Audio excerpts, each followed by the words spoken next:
The morning sun cast long shadows across the marble floors of the Blackwood estate as Damian Blackwood adjusted his platinum cufflinks for the third time. His reflection in the antique mirror showed a man who looked like he was preparing for a board meeting rather than his wedding day. At 28, Damian had built a technology empire worth billions. But today, he felt like a pawn in someone else's game. "Mr. Blackwood, the car will arrive in 10 minutes. His assistant, James, announced from the doorway, his voice carefully neutral despite the unusual circumstances. Damian nodded without turning round.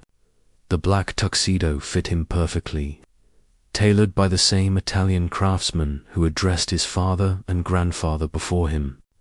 Everything about this day had been predetermined, calculated, arranged by families who valued business alliances over personal happiness.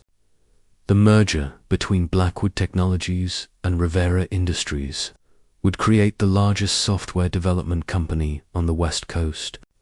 All it required was a marriage between their children. Simple, clean, profitable. Damian had met his bride-to-be exactly 3 times before today. Each meeting had been formal, supervised, more like job interviews than romantic encounters. Celeste Rivera seemed pleasant enough, intelligent, well-educated, but she was essentially a stranger who would soon share his name and his life. 20 minutes later, Damian stood at the altar of St. Mary's Cathedral, watching as 200 of San Francisco's most influential people filled the pews behind him. The cathedral was magnificent, with stained glass windows that painted rainbow patterns across the stone floor. But Damian felt like he was standing in a beautiful cage. The organ music began, and every head turned toward the back of the cathedral. Damian's breath caught as he saw Celeste for the first time in her wedding dress. She walked down the aisle with quiet grace, her dark hair styled in an elegant updo that showcased her graceful neck. Her dress was simple but stunning, ivory silk that seemed to glow in the cathedral's soft light. But it was her eyes that stopped him cold. Deep brown eyes that met his gaze directly without shyness or submission. There was strength there and intelligence, and something that looked almost like compassion. She wasn't walking toward him like a victim going to sacrifice. She was walking toward him like a woman making a choice, even if that choice had been made for her. Celeste Rivera had graduated summa cum laude from Stanford with degrees in literature and art history.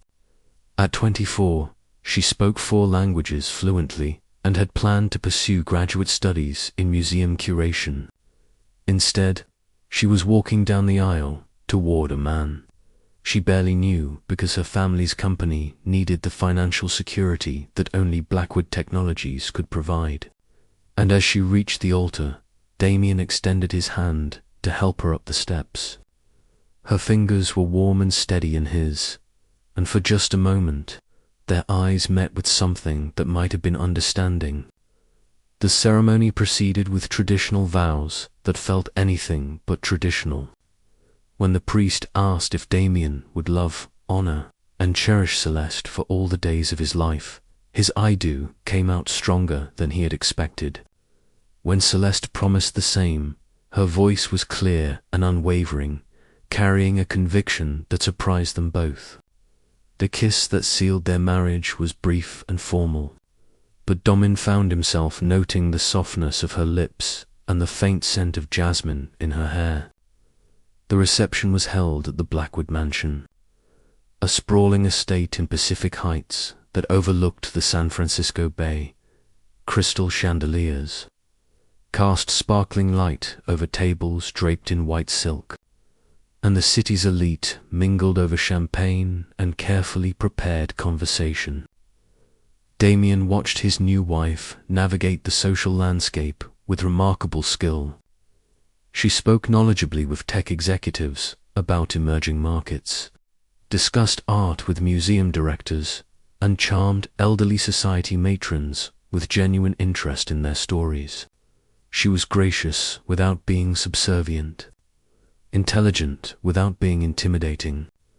"Your bride is quite impressive," commented Richard Hartwell, one of Damian's business partners, as they watched Celeste laugh at something the mayor's wife had said. "Beautiful, educated, and she actually seems to have a personality.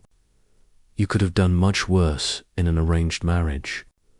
Damian's jaw tightened at the casual way. Richard discussed his personal life, but he couldn't argue with the assessment. Celeste was impressive, and watching her handle herself so expertly among people she had never met made him realize there was much more to her than he had initially understood. As the evening wore on, Damian found himself stealing glances at his wife. She had changed from her wedding dress into an elegant navy gown that brought out the warm undertones in her skin. When she caught him looking, she offered him a small smile that seemed both shy and knowing. "Mrs. Blackwood," he said formally, when they found themselves alone for a moment on the mansion's terrace. The name sounded strange on his lips. "Mr. Blackwood." She replied with equal formality, but there was a hint of amusement in her voice. "This is quite a production, isn't it?" The honesty in her observation caught him off guard. Most people in their situation would have maintained the pretense that this was a normal romantic wedding. "It certainly is. Are you holding up all right?" "I've been to smaller state dinners," Celeste said with a slight smile. "Though I have to admit, it's my first time being the main attraction at one." Her ability to find humor in their bizarre situation impressed him. "How are you feeling about all of this?" "Honestly." Celeste was quiet for a moment, looking out over the lights of the city spread below them. "Honestly, I'm terrified and fascinated and completely out of my depth. But I'm also curious to see what happens next." "Curious."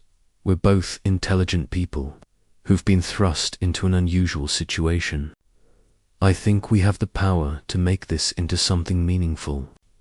Even if it didn't start that way, her optimism was both refreshing and intimidating. Damian had approached this marriage as a business obligation, something to be managed and endured. Celeste seemed to be approaching it as an opportunity for something he couldn't quite define yet. The evening concluded with more formal photographs and endless handshakes with people whose names Damian would forget by morning. Finally, as the last guests departed and the catering staff cleaned up the remnants of their wedding celebration, Damian and Celeste found themselves alone together for the first time as a husband and wife. They rode to his penthouse apartment in downtown San Francisco in comfortable silence, both seeming to understand that the real beginning of their relationship was about to start, now that the public performance was over. The penthouse occupied the entire top floor of one of the city's most exclusive buildings, with floor-tasseling windows that offered breathtaking views of the Bay Bridge and Alcatraz Island. The apartment was modern and minimalist, all clean lines and expensive materials. "It's beautiful, but somewhat cold." "It's magnificent," Celeste said, standing before the wall of windows that faced the bay. The city lights reflected in the water like fallen stars. "Thank you. I hope you'll be comfortable here. I've had the guest room prepared for you. Complete privacy." Celeste turned to look at him, and Damian saw something shift in her expression. "Is that what you want? Complete privacy?" The question hung between them, loaded with implications that neither of them had been prepared to discuss. "Celeste, I want you to know that I don't expect anything from you. This marriage may have been arranged, but I would never presume to demand intimacy that isn't freely given." Her smile was soft and surprisingly warm. "That's very honorable of you, Damian. But may I ask you something?" "Of course. Are you disappointed that our marriage isn't a love match? The question was so direct, so unexpected, that Damian found himself answering honestly before he could think better of it. I've never believed in love matches. I've seen too many marriages fail because people confuse passion with compatibility. And what do you believe in? Mutual respect, shared goals, partnership. He paused. What about you? I've always believed that love could grow between two people who chose to nurture it, even if they didn't choose each other initially. Her words created a flutter of something unexpected in Damian's chest. Hope, perhaps, or possibility. That's a beautiful way to look at it. Would you like to try growing something between us? I mean, the vulnerability in her question made Damian realize that despite her poise and intelligence, Celeste was taking just as much of a risk as he was. She was offering to build something real together, even though they barely knew each other. I would like that very much, he said quietly as they stood together in the soft light of his living room, looking out at the glittering city that would now be their shared home. Both Damian and Celeste felt the first stirrings of something that neither had expected to find in an arranged marriage. Not love, not yet, but the possibility of love, the foundation upon which something beautiful and lasting could be built. And for the first time since his father had announced the engagement 6 months ago, Damian Blackwood felt genuinely hopeful about the future. The first month of marriage unfolded like a carefully choreographed dance between two people learning each other's steps. Damian left for work each morning at precisely 7:30, returning most evenings by 8 o'clock. Celeste spent her days exploring the city, visiting museums, and slowly making the penthouse feel less like a showroom and more like a home. Their conversations were polite but cautious, like diplomats from neighboring countries testing the boundaries of a new peace treaty. They discussed books, current events, and shared meals that felt more like business dinners than intimate moments between newlyweds. The breakthrough came on a rainy Thursday evening when Damian returned home to find Celeste standing in his kitchen, surrounded by what appeared to be the aftermath of a culinary disaster. Flour dusted the marble countertops, broken eggshells littered the floor, and something that might once have been bread dough hung limply from the ceiling. I can explain, Celeste said quickly, her cheeks flushed with embarrassment. She wore jeans and a simple white t-shirt, her hair pulled back in a messy ponytail. It was the first time Damian had seen her looking anything less than perfectly composed. I'm almost afraid to ask, Damian said, setting down his briefcase and loosening his tie. Despite the chaos, he found himself fighting back a smile. I thought I would surprise you with homemade bread. My grandmother taught me when I was little, but apparently I remembered the process differently than it actually happened. Damian looked round the destroyed kitchen, then at his wife's mortified expression, and did something he hadn't done in months. He laughed, not a polite chuckle or a business-appropriate smile, but genuine, delighted laughter that seemed to surprise them both. You find my domestic incompetence amusing? Celeste asked, but she was smiling now too. I find your effort touching, Damian said, rolling up his sleeves, and your results impressively catastrophic. How exactly did you get dough on the ceiling? I may have overestimated the power setting on the mixer. They spent the next 2 hours cleaning the kitchen together, and somehow it became the most natural, comfortable time they had shared since their wedding. Damian proved surprisingly handy with a mop, and Celeste's running commentary on her baking disaster had him laughing until his sides hurt. You know, Celeste said as they finished wiping down the last of the counters, I've never seen you laugh like that before. I don't laugh much in general, Damian admitted. Work doesn't provide many opportunities for humor. That sounds lonely. The observation was gentle, but perceptive. It had hit closer to the truth than Damian was comfortable acknowledging. I suppose it can be, but it's also productive, efficient. Efficiency is overrated, Celeste said, hanging up the dish towel.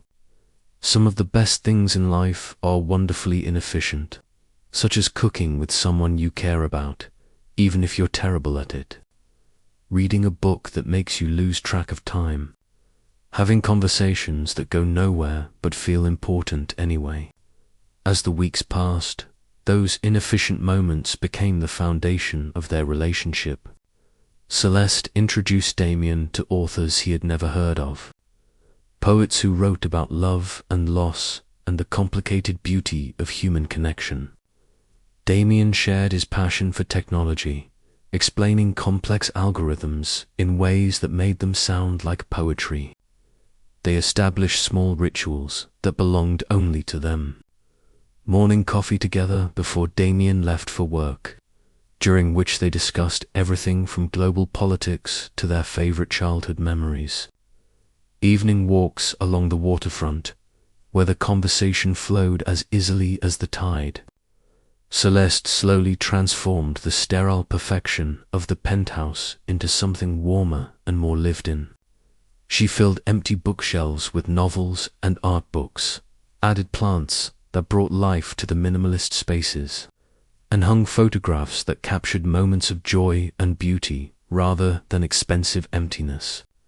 You're changing things, Damian observed one evening, finding fresh flowers on the dining room table and candles flickering softly in the living room. Does that bother you? No, he said, surprised by how much he meant it. It feels more like home. The first real test of their growing bond came when Damian's mother, Victoria Blackwood, announced she was coming for an unscheduled visit. Victoria was a formidable woman who had spent her life managing social expectations and family obligations with military precision. She had strong opinions about everything, particularly about the women her son should associate with. She's going to hate me, Celeste said as they prepared for Victoria's arrival. I'm not from the right family. I don't have the right connections. I'm not what she would have chosen for you. My mother's approval isn't required for our happiness, Damian said firmly. But for what it's worth, I think you'll surprise her. Victoria Blackwood arrived with her usual dramatic flair, sweeping into the penthouse like a queen surveying a conquered territory. She was an elegant woman in her early 60s with silver hair styled in a perfect chignon and wearing a suit that probably costs more than most people's cars. Damian, darling, she said, offering her cheek for a kiss. And you must be Celeste. How lovely to finally meet you properly. The words were polite, but Celeste could hear the assessment in Victoria's tone. She was being evaluated. It's measured against standards she couldn't see but could definitely feel. Lunch was an exercise in subtle psychological warfare. Victoria asked pointed questions about Celeste's family background, her education, her plans for the future. Each query was phrased politely, but the underlying message was clear. Prove that you're worthy of my son. So tell me, Celeste, Victoria said over dessert. What are your thoughts on children? I do hope you and Damian plan to start a family soon. The Blackwood name must continue. Celeste felt heat creep up her neck, but she kept her voice steady. I think children should be wanted and loved. It's not conceived to meet family expectations. The silence that followed was glacial. Victoria's perfectly sculpted eyebrows rose slightly, and Damian tensed beside Celeste. How modern of you, Victoria said finally. How human of me, Celeste replied evenly. Something shifted in Victoria's expression. For just a moment, Celeste saw a flicker of what might have been respect, or at least surprise. The rest of the visit proceeded more smoothly, with Victoria seeming to take a genuine interest in Celeste's work at the museum and her thoughts on art and literature. As Victoria prepared to leave, she pulled Celeste aside while Damian was retrieving her coat. "You're not what I expected," she said quietly. "I'm sorry to disappoint you." "I didn't say I was disappointed. I said you weren't what I expected. There's a difference." Victoria studied Celeste's face for a moment. "My son has been alone for a very long time. By choice mostly, but alone nonetheless. If you can help him remember how to let people close, then perhaps this arrangement will be more successful than I initially thought." That evening, as they cleaned up after Victoria's visit, Damian was unusually quiet. "You handled that beautifully," he said finally. "My mother isn't easy to impress." "I wasn't trying to impress her. I was trying to be honest. That's why it worked. She respects authenticity, even when she doesn't agree with it." Celeste moved closer to him, encouraged by the warmth in his voice. "Damian, can I ask you something personal?" "Of course. Why haven't you let people close? What happened to make you so guarded?" Damian was quiet for so long that Celeste thought he wouldn't answer. When he finally spoke, his voice was barely above a whisper. "I was engaged before 5 years ago. Her name was Amanda, and I thought I loved her. Thought she loved me, too. What happened? I found out she was seeing someone else. Someone she actually chose, rather than someone her family had approved of for financial reasons. When I confronted her, she told me she had never loved me at all, that I was cold and distant and impossible to care about. That being with me was like being married to a beautiful statue." Celeste felt her heart clench at the pain in his voice. "Damian, that says more about her than it does about you." "Does it? Because sometimes I think she was right. Sometimes I think I don't know how to be anything other than cold and distant, without thinking." Celeste reached up and cupped his face in her hands, forcing him to meet her eyes. "You're not cold with me. You laugh at my terrible cooking. You'll listen when I talk about books. You remember that I like my coffee with extra cream. Those aren't the actions of a cold man. You're different," he said softly. "Or maybe you're different with me because you feel safe enough to be yourself." The moment stretched between them, charged with possibility and the weight of growing intimacy. Slowly, carefully, as if she were approaching a wild animal that might bolt, Celeste leaned forward and kissed him. This kiss was nothing like their formal wedding kiss. It was soft and warm and full of all the affection that had been growing between them over the past month. When they broke apart, Damian's eyes were wide with surprise and something that looked very much like wonder. "Celeste," he whispered. "I know this wasn't a love match," she said quietly, "but I think I'm falling in love with you anyway." For a moment, Damian just stared at her as if he couldn't quite believe what he was hearing. Then his arms came around her, pulling her close, and he buried his face in her hair. "I think I'm falling in love with you, too," he whispered back. "And it terrifies me," as they held each other in the soft light of their living room. Both Damian and Celeste realized that what had started as a business arrangement was becoming something infinitely more precious and complicated. They were no longer just playing house or fulfilling family obligations. They were building something real, something worth protecting, something that might actually last. The crisis that would define their marriage began with a phone call at 3 o'clock in the morning. Celeste woke to find Damian's side of the bed empty and the sound of his voice, tense and urgent, drifting from his home office.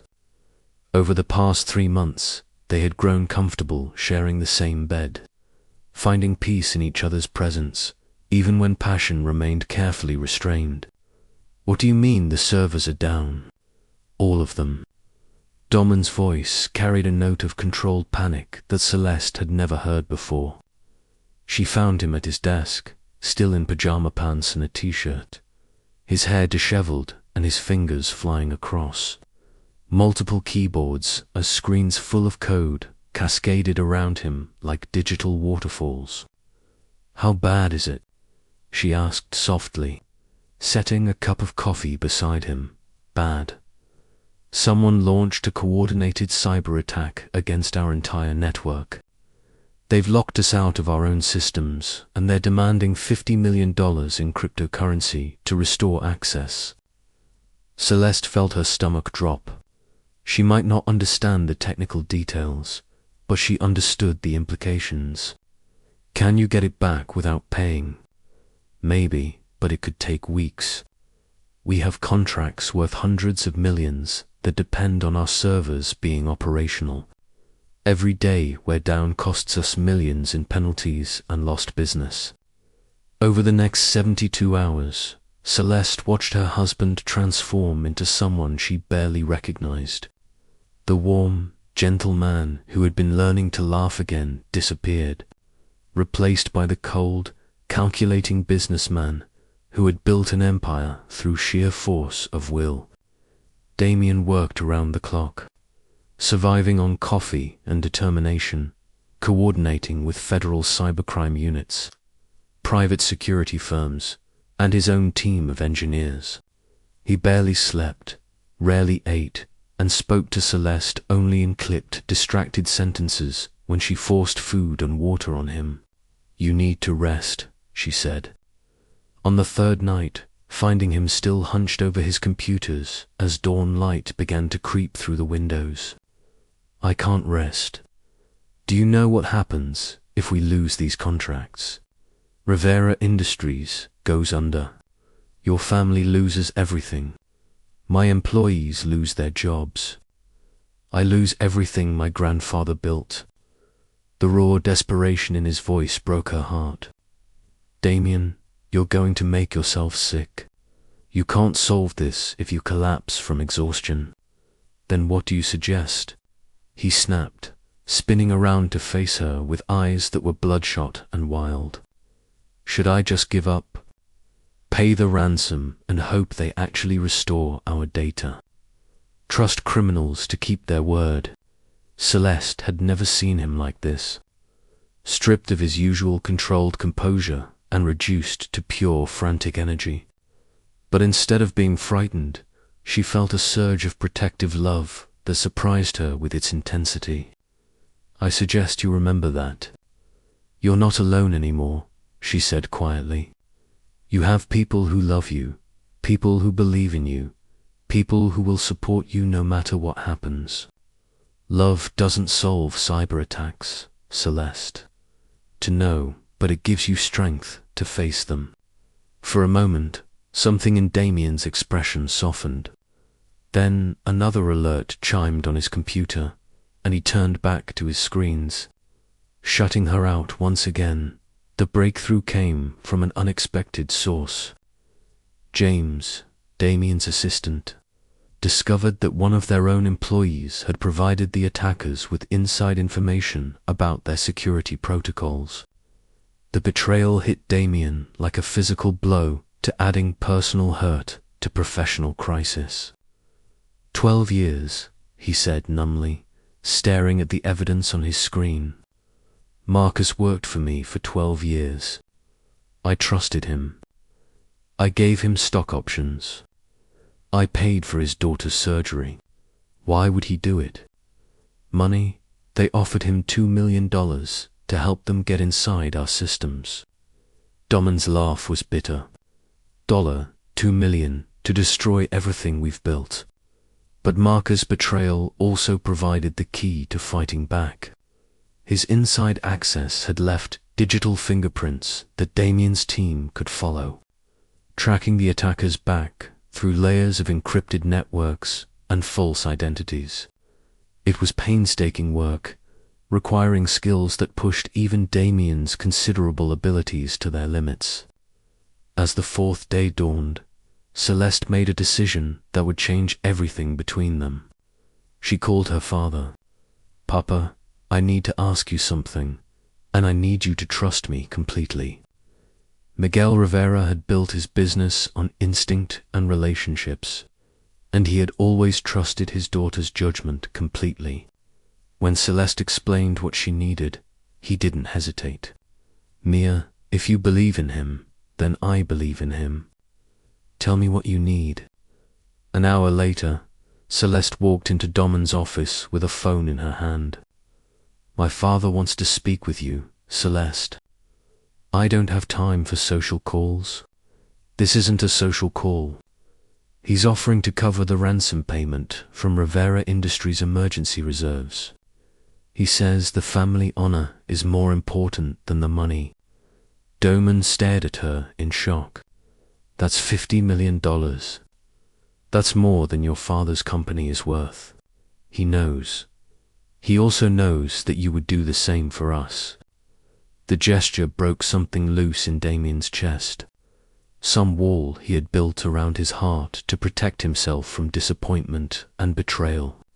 Here was a man offering to sacrifice everything to help someone who was still essentially a stranger, solely because that stranger had married his daughter.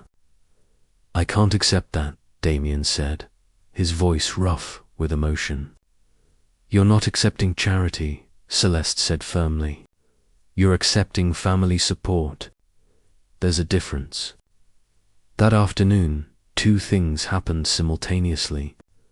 The FBI traced the cyber attack to its source and arrested 3 of the 4 perpetrators, and Damian's team successfully broke through the encryption, holding their data hostage. The combination of law enforcement pressure and technical breakthrough forced the remaining attacker to surrender access to the stolen systems. As their servers came back online and normal operations resumed, Damian felt a relief so profound it left him shaking. But stronger than relief was gratitude, not just for the resolution of the crisis, but for the people who had stood by him during it. "We did it," he said to Celeste, pulling her into his arms as the last of the security protocols came back online. "We actually did it." "You did it," she corrected. "I just brought you coffee and made sure you didn't forget to eat." "No," Damian said, framing her face with his hands. "We did it. You and your father and James and the entire team. I couldn't have fought this alone." "You'll never have to fight alone again," Celeste said softly. "That's what marriage means, isn't it? Having someone who stands with you no matter what."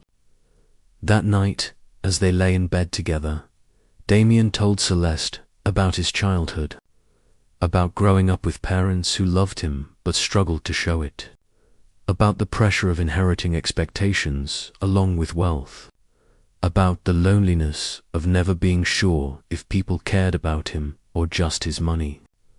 "I've spent so much of my life building walls," he said, his voice quiet in the darkness, "keeping people at a distance so they couldn't hurt me. But these past few days, watching you stand by me, watching your father offer everything to help me, I realized that walls don't just keep pain out, they keep love out, too." "What are you saying?" Celeste asked, though she thought she knew. "I'm saying I don't want walls between us anymore. I'm saying I love you completely. Not because our families arranged it, not because it's convenient, but because you're the most remarkable person I've ever known. You're brave and kind and intelligent, and you see good in people even when they can't see it in themselves." Celeste felt tears slip down her cheeks. "I love you too. I think I started falling in love with you that first night when you laughed at my baking disaster. I've been falling deeper every day since." Celeste Damian said, rolling over to face her fully. "I want to ask you something, and I want you to know that your answer won't change how I feel about you. What is it? Will you choose me? Not because of our families or business arrangements or social expectations, but because you want to build a life with me. Will you choose to love me the way I choose to love you? The question hung between them in the soft darkness, heavy with the weight of everything they had discovered about each other and themselves over the past 4 months. Yes, Celeste whispered, and then louder, more certain. Yes, I choose you. I choose us. I choose this love we've built together. What followed was tender and passionate, and nothing like either of them had imagined when they first shook hands at their arranged wedding. This was love freely given and gratefully received. The culmination of months of growing trust and deepening affection. Afterward, as they lay tangled together in the soft light of dawn, Damian traced patterns on Celeste's bare shoulder and marveled at how completely his life had changed. Do you ever wonder what would have happened if we had met differently? Celeste asked. If there had been no arrangement, no business merger, no family pressure. Honestly, I don't think we would have met at all. We moved in completely different circles.